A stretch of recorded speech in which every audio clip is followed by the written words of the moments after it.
Dahil sa shear line, easterlies at amihan, inuulan ngayon ng malaking bahagi ng bansa. Kung ano-anong lugar ang apektado nito, makakausap natin si Pag-asa Weather Specialist Rhea Torres.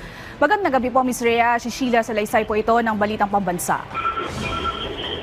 Yes po, good evening po. Good evening po sa ating mga taga-subaybay.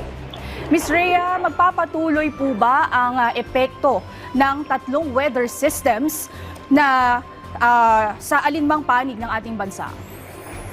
Yes po, so tama po kayo. Currently ay inaasahan pa rin po natin na magpapatuloy yung epekto, lalong-lalo na po nitong shear line, especially po sa may areas ng Visayas, may Bicol region, pati na rin po yung mga karating na probinsya. Inaasahan pa rin po natin yung malalakas na pagbuhos ng ulan sa susunod na 24 oras dito po sa may bahagi ng Eastern Visayas, yun din region.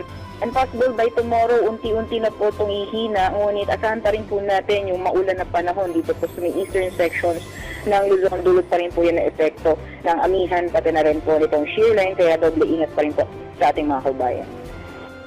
Sa ngayon po, maraming lugar ang nakararanas ng pagbaha, lalo na sa Luzon at Visayas. Kumusta po kaya ang magiging lagay ng panahon doon sa mga susunod na araw?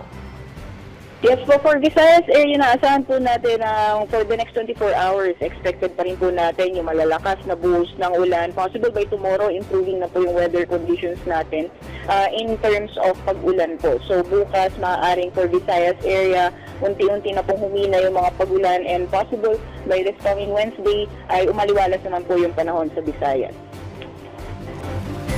Maraming salamat po, Pag-asa Weather Specialist, Ms. Rhea Torres.